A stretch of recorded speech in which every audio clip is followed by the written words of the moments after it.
First off, just a couple of lessons, couple of things that I really try to do as I'm teaching this class. In my life, I try to live by it, but I also try to do it when I'm teaching as much as possible. I'm never entirely fair. It doesn't matter what I do, that I'm never entirely fair. It's not possible to be fair. I have my own biases. I'm mostly an iconoclast, so I'm just naturally inclined to not take sides.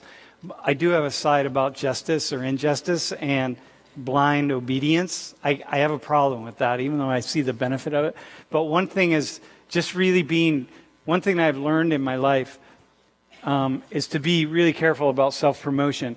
And so, for example, people do a lot of research on this about how people view themselves versus how they view other people. One study not too long ago interviewed 700,000 high schools. Actually, I think 800,000. I don't know why I put 7, but high school seniors. And they asked them how good they were, how skilled they were at interacting or just being socially aware in their sort of social abilities, right? How skilled were they in getting along with other people?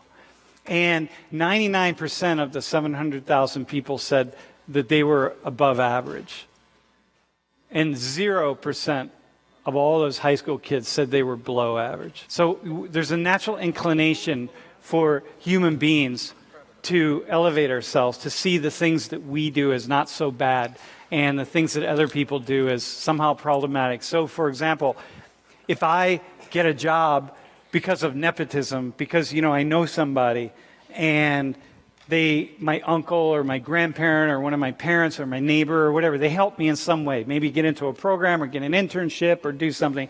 Somehow that's okay because they help me. And even though it's my grandfather or my grandmother or my neighbor, but I still deserve it because I'm smart, right? Because I help you because I know you and you move forward with the internship, but you naturally are inclined to think you're smart, right? So you deserve it. That's how we operate. We don't see that there are lots of other people out there who are just as smart or smarter. And when I think about that sort of thing as nepotism, and this is where we have to really start to think about things, well, that's like affirmative action, but it's affirmative action for me. So I get something because of who I am, somebody's friend, somebody's neighbor, somebody's grandchild. And that's it. That's the only reason I get it. But if we have some other kind of affirmative action program that helps somebody out who we don't know, like somehow that's a problem. But when it happens to us, it's okay. But when it happens to somebody else, it's a problem. And I think one of the reasons I teach this class, or one of the ongoing lessons I like to do, is always to kind of look back at ourselves. And for me, always to look at myself and look at the ways in which maybe some of what I do or some of what I get or some of what I have really isn't because I'm really talented or smart or brilliant or whatever the case is, but really it's just chance and it's luck and it's who I know and this sort of thing. And what would it mean if I actually started to question some of what I am and who I am? And so, it happens even at the national level, right? Like, so we in the United States, we talk about all the ways the Chinese are cheating and the Chinese are doing all these problematic things. And I remembered this story that in 2002 we made a airplane. Boeing made an airplane for the president, for the Chinese government, and we had we implanted 30 bugs, tiny microphones all over the plane, like we're spying on them. We made it, and we wrote that this is going to be up front, that absolutely we swore it would be a great plane. We're not going to do that. It's, this is the Chinese government is buying this plane for us, for their leaders. And yet we put these tiny little microphones in it to spy on them, even though we said we wouldn't. So they do it and we do it. It's not only just it's at every level it happens. So I'm more inclined to make excuses for my own government. I'm more inclined to think other people are doing the nefarious things. One of the things I have is no matter what happens, if you point a finger, 3 fingers are pointing back at us. We really need to question. You got to question. So these folks here who have this, slavery never ended, it just evolved. Okay, that's good. It's good to talk about that. But what about the 3 fingers that are coming back at us? Are they talking about the slavery that's in the food they're using? Are they talking about the slavery that's in the cell phones that they all have? Because if you have a cell phone, you have slave-made products in this cell phone. That all of us have slave-made products that we wear. They're in our closets. If you eat chocolate, it's almost a guarantee that there are traces of slavery in your chocolate that you eat. You can't get around it. And so, wait, hang on. Are they talking about that? Like this, for example, here's Stan, right? Look at all those T-shirts, all those colorful T-shirts. It's like we all have to be thinking about this all the time. And, okay, Stan's a really good thing. Insecticides and pesticides. So cotton makes up 2.4% of all of the agricultural products in the world.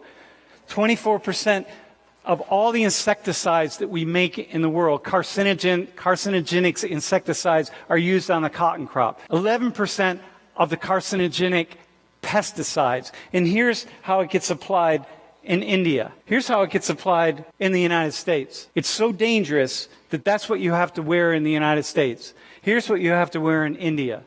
Nothing. And all that product is coming back. And we all have it in our closets. And so here's children picking cotton, face level, taking this in. All those insecticides and pesticides, all the poisons are coming into them, right?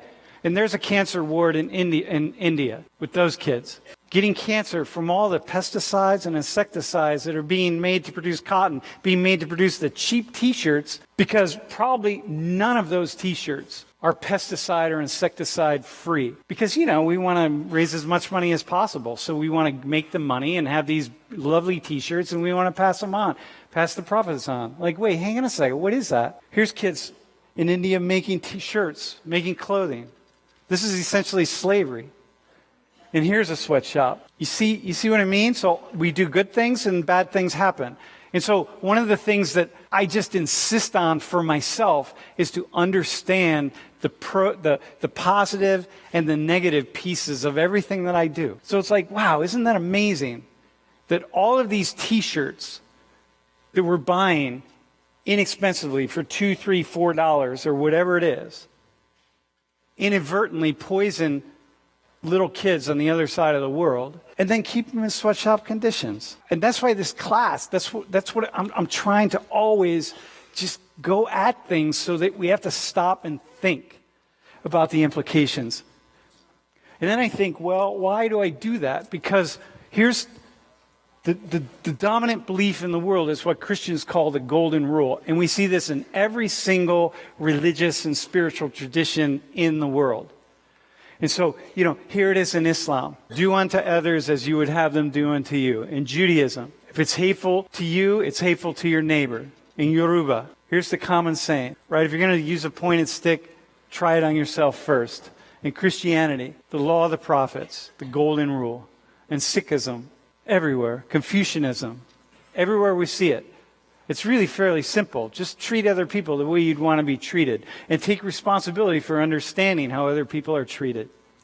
So like the sweatshop thing. So, I've been talking about that for years. And trying to get in the Mahabharata, that's really cool. Trying to get people who are involved in Than to say, listen, the golden rule, treat other people the way you want to be treated. Like, how do you feel about the fact that you're raising money for children with cancer and wearing shirts that are made by children on the other side of the world who are virtually enslaved, living as slaves? How is that, man? How do you live with that? Well, you live with it because, A, you don't know about it. And if you do know about it, you turn a blind eye to it because we're busy doing other things. And if we don't turn a blind eye to it, we just sort of ignore it. And that's how most people get on in life and deal with all the things around us. And what I want to do in this class always is say, don't do that.